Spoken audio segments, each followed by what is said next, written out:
Hai learners, kembali lagi di For Your Insight bersama saya Okina dan juga Pastor Evelyn. Hai Okina, Halo hai Pastor Eve. everybody. Halo semuanya, bagaimana perjalanan pembelajaran Anda sampai saat ini? Saya belum menghitung berapa total yang video yang sudah kita hasilkan ya Pastor. Yang pasti sudah cukup banyak nih. Dan kita punya rasa bangga, kita produktif sekali di tahun ini menghasilkan konten-konten yang positif, Right. konten-konten yang tidak hanya positif ya. Ini adalah konten-konten yang membangun, konten-konten yang menghidupkan, konten-konten yang memiliki kuasa untuk memulihkan, merestorasi, menyembuhkan. Ya kita lebih ke arah konten-konten seperti itu ya Pastor. Kalau konten-konten menghibur, ya itu temporary. Ya kita tidak membutuhkan sesuatu yang temporary. Kita membutuhkan suatu konten yang memang bisa memulihkan dan membuat kita kembali utuh, merestorasi hubungan kita dengan pencipta kita, dengan Tuhan. Saya rasa ini yang akan terus kita komit mau lakukan. Jadi kita bisa menamakan diri kita influencer, Pastor, atau content creator, atau apa? Ya, apapun istilahnya. Maksudnya hopefully apa yang kita lakukan ini juga menginspirasi Anda di rumah, bahwa mau di rumah, mau di kantor, dimanapun, kita semua adalah influencer. Kita semua adalah penghasil konten. Nah, sekarang konten seperti apa yang mau kita hasilkan? Kalau Anda tahu nih behind the scene kita, perlengkapannya sangat sederhana ya, Pastor.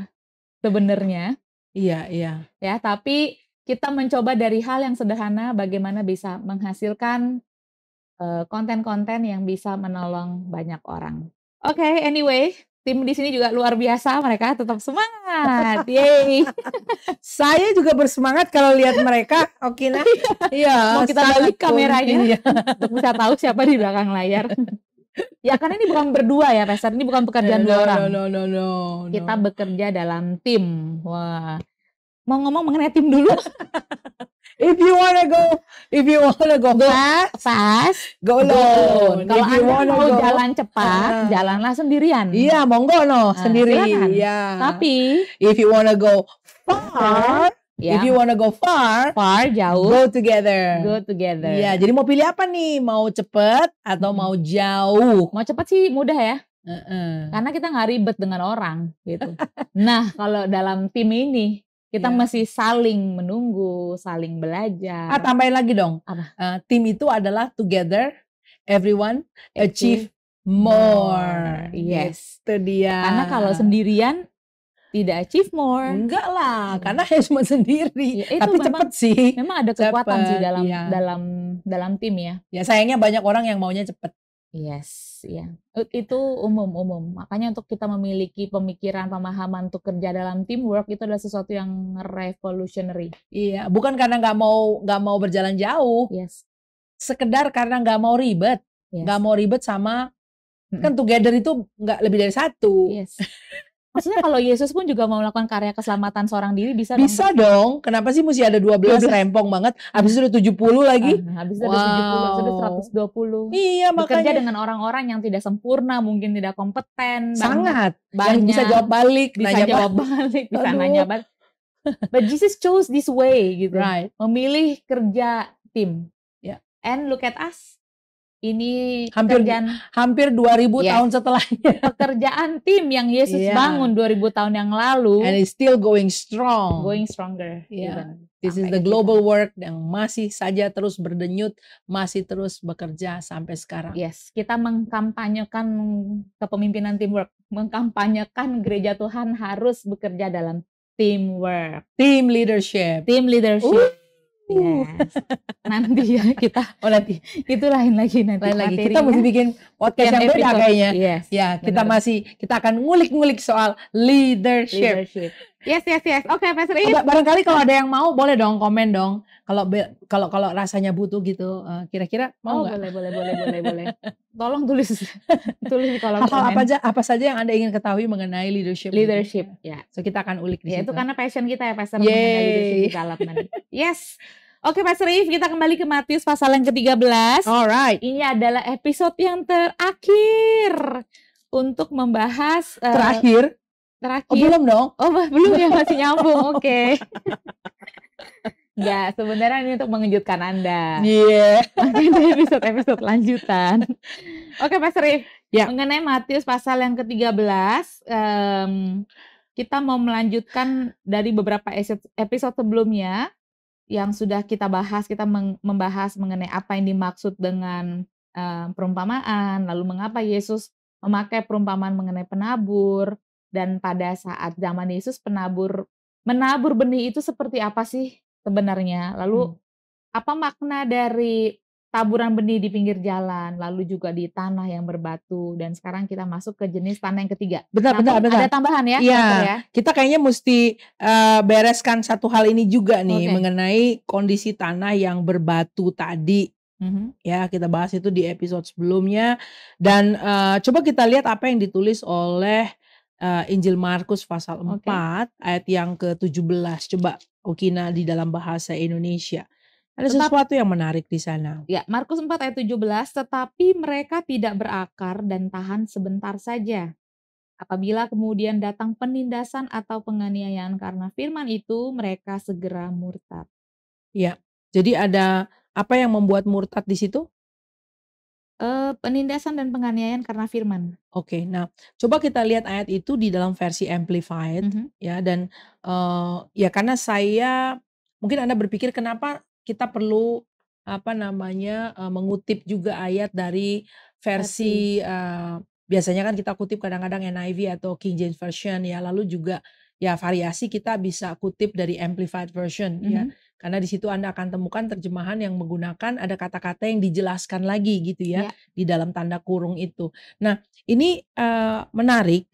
Waktu saya membaca ayat ini dari Amplified, menjadi menarik karena kemudian muncul satu kata yang mengusik saya gitu ya, karena pernah ada pemahaman juga mengenai kata tersebut gitu. Jadi ini saya menjelaskan begini untuk menunjukkan proses belajar atau di balik layar ya, karena again ini konteksnya kita berbagi ini untuk sesama rekan pembelajar firman Tuhan ya. Jadi makanya modusnya atau caranya, metodenya bukan cara berkhotbah ya, tetapi cara yang kita berdua gunakan adalah lewat podcast ini adalah metode sharing ya, juga bukan terkesan ingin menggurui atau mengkhotbahi, tetapi kita berbagi gitu ya, sehingga Anda pun boleh berbagi kepada kita gitu ya. Nah, artinya waktu saya membaca ini, saya again ya, saya ingatkan kalau ada hal-hal yang mengusik atau membuat kita jadi rasa ingin tahu, ya kita kasih tanda tanya di sana gitu ya. Nah, waktu saya membaca di versi Amplified ya, di sini bunyinya begini, and they have no real root in themselves. Jadi tidak ada akar-akar yang apa ya, nggak berakar lah ya. Ya, artinya no real root. Jadi nggak benar-benar nggak megang gitu akar itu in themselves, and so they endure for a little while. Bertahan hanya sebentar saja ya. Wah, sementara kan tadi kita ngomong mau jalan jauh ya Ki ya. Oh iya, nggak bisa yang sebentar-sebentar aja. Nggak bisa bentar-bentaran aja nih. Jadi Kristen juga nggak bisa bentar-bentaran ya. Karena memang setiap firman Tuhan itu kalau mau dibilang ya, ada masanya untuk dia kapan dia akan yield the fruit gitu loh. Jadi memang nggak bisa bentar-bentaran gitu ya.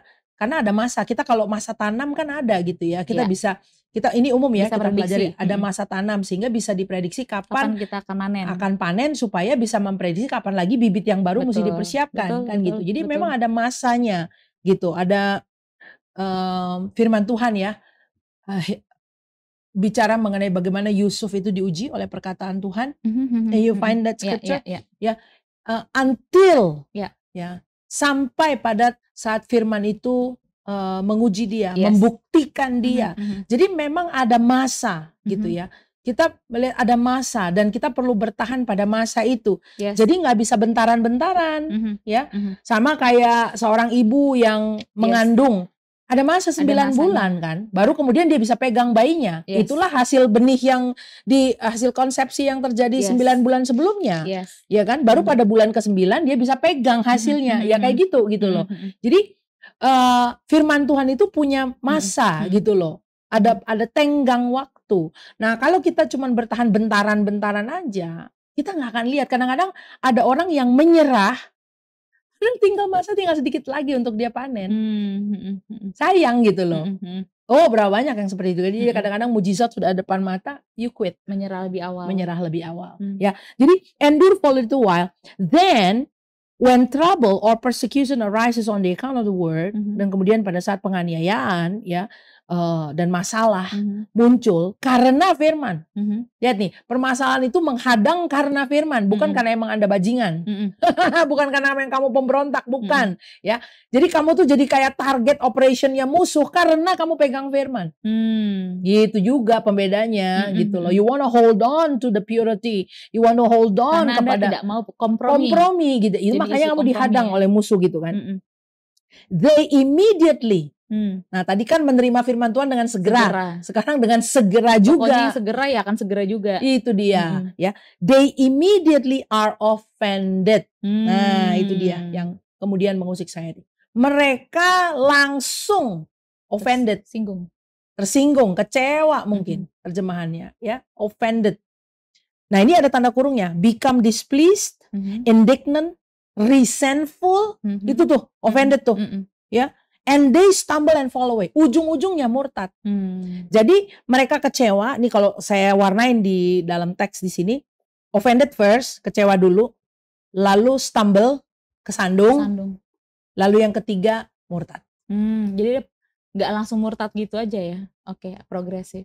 Ya, mulai dari kecewa, kemudian dia tersandung, berarti kan dia terjatuh, lalu murtad. Akhirnya meninggalkan jalur pertandingan. Ya.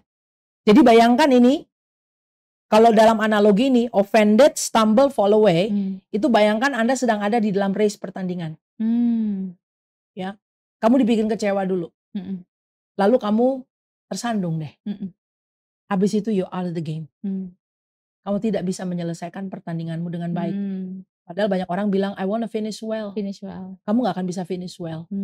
Karena somewhere down that track. With halfway. Ya, kamu dikecewakan. Nah, ya again pertanyaannya dikecewakan atau memilih untuk kecewa dong, Ki? Betul. Nah, ini dalam kan bedanya. I mean, people bisa dikecewakan. Berupaya. Orang bisa berupaya mengecewakan kamu. Kita punya pilihan. Tapi kamu punya pilihan. Kecewa. Untuk kecewa atau deal with it langsung. Ya kan? Banyak orang akan berupaya sengaja atau tidak sengaja bahkan. Ya. Menimbulkan rasa kecewa di kita. Tapi pilihan tetap ada pada kita. Menjadi kecewa atau you deal with that situation. Karena di sini dibilang offended, kamu kecewa, lalu kamu tersandung, stumble, jadi jatuh nih. Jadi kayak orang kesangkut apa, jatuh dia gitu. Lalu follow nggak lanjut lagi. Murtad, keluar dari jalur pertandingan. Nah, ini yang saya rasa kita perlu lihat ya.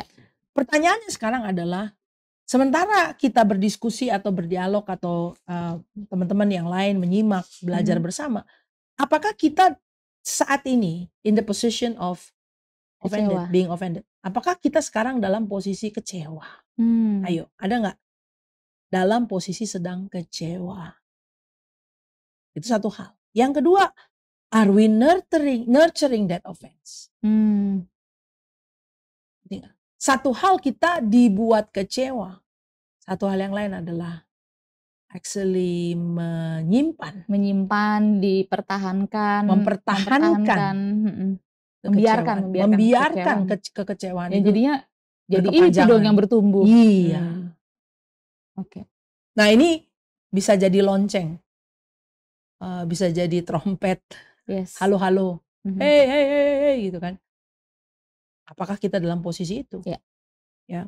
Jadi kekecewaan itu membuat kita tidak maksimal ya dalam mengerti kebenaran firman Tuhan yang dibagikan kepada kita. Tidak.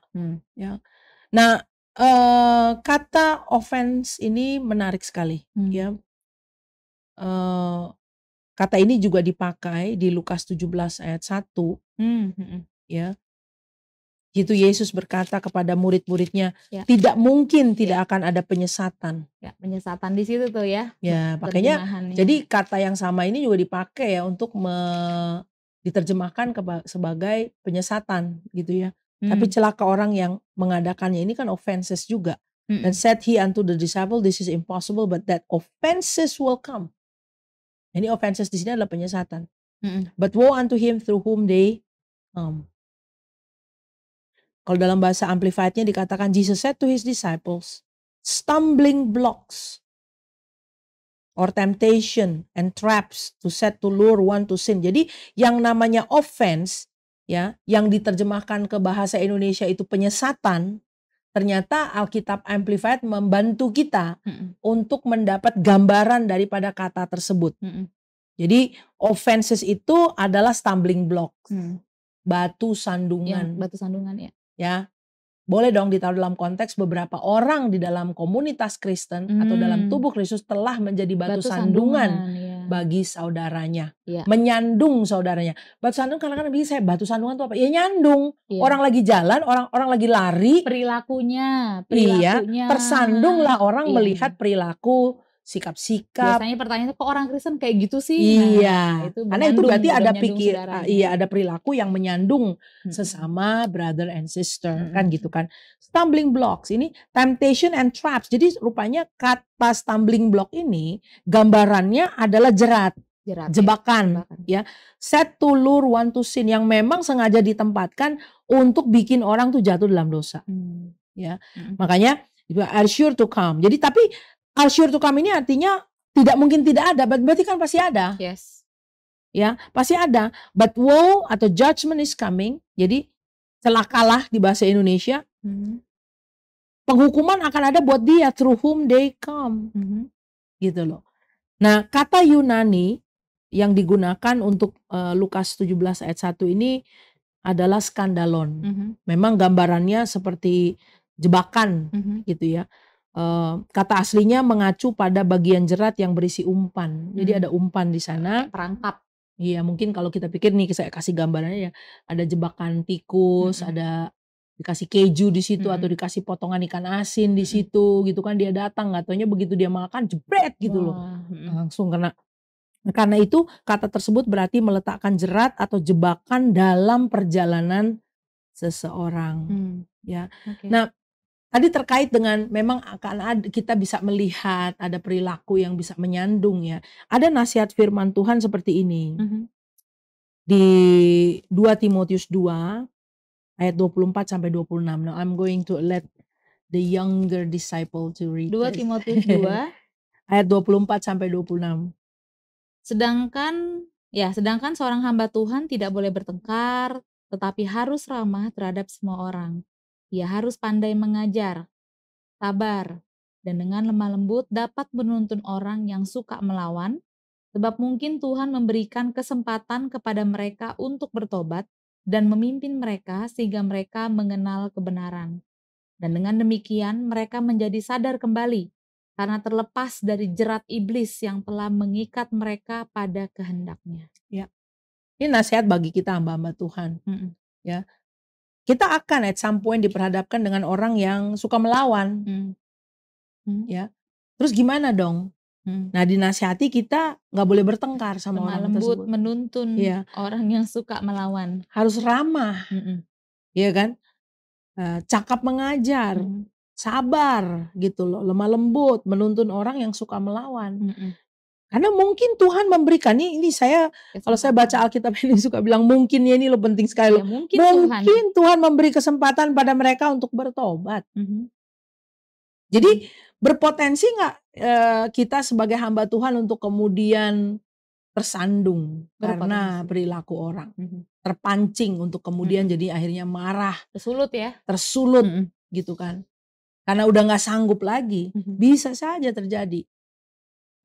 Tapi nasihatnya di sini adalah jangan bertengkar. Nah, jadi ini juga penting untuk kita kita soroti. Lalu catatan lain yang saya taruh di sini adalah only those you care about can hurt you. You expect more from them. After all, you've given more of yourself to them. The higher expectations, the greater the fall. Jadi sumber kekecewaan itu tidak jauh ya? Tidak jauh. Iya. Biasanya dari orang-orang terdekat. Circle yang dekat. Circle yang dekat. Itu sangat berpotensi untuk melukai, ya, untuk menyandung, untuk mengecewakan, ya, ada potensi-potensi itu terjadi di sana. So, memang tadi saya awali dengan pertanyaan, are you in the position of offense today? Apakah ada hal-hal yang mengecewakan Anda? Ya, apakah ada orang-orang, udah deh, bukan hal lagi di sini, orang yang mengecewakan Anda. Kalau tadi saya katakan only those you care about can hurt you. Jadi ini orangnya nggak jauh, orang di circle Anda, mungkin orang yang Anda respect, orang dalam posisi otoritas, mengecewakan Anda. Dan kekecewaan ini yang mungkin terjadi 2 tahun, 3 tahun, 4 tahun lalu, ya. Kalau saya bilang 4 tahun, apakah sekarang masih ada? Are we at liberty to harbor? Ya, apakah kita diberi kebebasan nih untuk sekedar menimbun dan menyimpan kekecewaan? Kalau mau dibilang, teman-teman sekalian ya, kita bisa rugi. Karena itu tadi, offense, stumble, and fall away. Itu dia Ke sana gradasinya. ya gradasinya. Iya. Sampai murtad. Murtad. So there is a possibility. Sehingga akhirnya akan muncul possibility untuk kita tidak akan finish well. Tidak akan bisa menyelesaikan pertandingan iman kita kalau kita harboring offense. Nah, makanya materi ini perlu disampaikan, ya, di-sharingkan kepada kita semua. Mestinya kan kita bisa lompat aja langsung ke panah yang ada semak durinya itu. Tapi I think bagian ini perlu disisipkan. Karena di dalam saya mempelajari juga ya, jadi buat teman-teman juga, saya sementara membaca Matius juga membaca Synoptic Gospel yang lain ya. Jadi artinya Markus dan Iya, Lukas. saya ditulis juga di Markus dan Lukas ya. Iya. Markus dan Lukas juga mencatat. Jadi setelah membaca sinoptik dalam bahasa Indonesia, lalu saya baca juga terjemahan-terjemahan yang lain. Ya kan itu penting ya, itu kan metode yang saya sudah perkenalkan di season sebelum-sebelumnya ya. Jadi memang itu cara kita membaca, menggali firman Tuhan, baca berulang-ulang. Kalau memang sinoptik, baca di sinoptik juga, lalu baca terjemahan lain gitu. Dan saya tiba di di Markus pasal yang keempat ya tadi ya. Yes, Dan akhirnya hal ini menguakkan satu pemahaman kepada saya. Wow, kita perlu alert nih, ya kan? Dari kecewa, kemudian jadi kesandung, murtad, fall away, gitu. Nah, makanya tidak secara kebetulan nih, hal ini kita uraikan ya, kita sharingkan pada hari ini. Coba pikir, apakah ada orang-orang yang telah mengecewakan Anda? Dan kalau dikecewakan dari bawah oke lah satu hal, tapi kalau yang mengecewakan adalah sosok otoritas. Kalau yang mengecewakan adalah orang tua, kalau yang mengecewakan adalah sosok hamba Tuhan. Dengan kasih, saya perlu menyampaikan ini karena itu perlu ditangani supaya kita bisa kembali back at the game, back at the race, kembali kepada jalur pertandingan yang ditentukan Tuhan bagi kita. Dan bisa lagi kembali berlari bersama-sama dengan Tuhan. Dan ujungnya bisa menyelesaikan pertandingan iman ini. Ya, kita tidak selalu bisa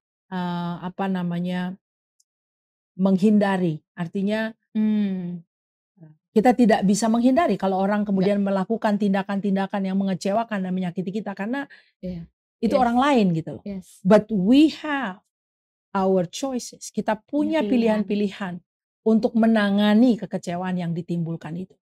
Kita bisa datang kepada Tuhan dan menangani kekecewaan itu sehingga kita tidak kemudian akhirnya tersandung dan keluar dari jalur. Ya, setan akan sangat mengupayakan supaya anak-anak Tuhan itu fall away. Beribu macam cara dia akan gunakan. If he can hurt you, he will hurt you. Untuk Anda keluar dari jalur pertandingan. Tapi adalah rugi sekali bila kita kemudian meninggalkan jalur pertandingan yang telah Tuhan sediakan bagi kita. So kita perlu sisipkan ini kepada Anda sekalian, kepada kawan-kawan sekalian. Supaya, I don't know, maybe some of you experience that. Ya, dan mungkin akhirnya mungkin sekarang dalam posisi aku nonton hamba Tuhan atau sharing firman online aja deh. Nggak mau onsite gitu ya. Aku menghindar. Jadi ada sikap-sikap skeptis gitu ya, Pastor ya. Muncul gitu loh. Jadi ini kalau kita masuk ke dalam penerapan sudah ya. Jadi karena memang ada kekecewaan di sana. Ya, ada kemudian bisa distrust, ya, Distrust. tidak bisa percaya gitu kan. Dan izinkan Tuhan menangani hal itu dan relakan dirimu juga ya untuk kekecewaan tersebut. Ini secara spesifik adalah kekecewaan ya. Dan memang tadi cuma orang-orang yang dekat sama kita, yang kita care about, yang kita sayangi, yang kemudian bisa menyakiti kita, mengecewakan kita. Iyalah kalau nggak hubungannya terlalu dekat kan sambil lalu aja ya. Tapi justru karena dekat, karena mengasihi ya Karena ada ada ekspektasi-ekspektasi, ekspektasi ya kamu tidak kemudian memperlakukan saya seperti ini, ya. right, right. Nah itu perlu ditangani Ya, ya. I think that part oke, kita, oke. leave it at that. Yes. Oke, bagi Anda yang tadi melihat diri Anda, kayaknya ada tuh di dalam saya, ada tuh mungkin dalam saya. Kita mengizinkan Anda untuk bisa ditangani oleh Tuhan di area kekecewaan, karena ini ternyata asal muasal ya dari orang kok tiba-tiba meninggalkan Tuhan, Mhm, kok tiba-tiba meninggalkan persekutuan-persekutuan, meninggalkan komunitas, mhm, ternyata se-powerful itu mhm. kekecewaan. Dan ini adalah kesempatan untuk Anda memilih, dipulihkan, disembuhkan, dan direstorasi oleh Tuhan. Kami berdoa, kebenaran firman ini bisa membuat Anda bangkit kembali, Right, untuk kembali ke track Anda, dan dalam panggilan Anda bersama dengan Tuhan. iya, Oke. iya. Dan kita akan lanjutkan, Pastor, Yes. di episode-episode berikutnya nih kita masih berurusan dengan masalah hati nih ternyata ya. Iya. Ini urusan hati memang perlu mengambil waktu cukup panjang dan cukup lama, sampai benar-benar kita bisa memahami dan benar-benar memahami itu artinya memiliki kan? Mhm, Kalau udah memahami berarti saya miliki dan itu sudah menjadi bagian dalam diri saya. Kita mau itu menjadi goal kita. Supaya apa yang dikatakan oleh firman Tuhan, benih yang jatuh di tanah yang baik menghasilkan panen 100 kali lipat, 60 kali lipat, 30 kali lipat. mhm. Kalau Anda mau seperti itu, tetap berada dalam pembelajaran bersama dengan Tuhan. Sampai berjumpa lagi di episode berikutnya. Bye-bye. Bless you, bye.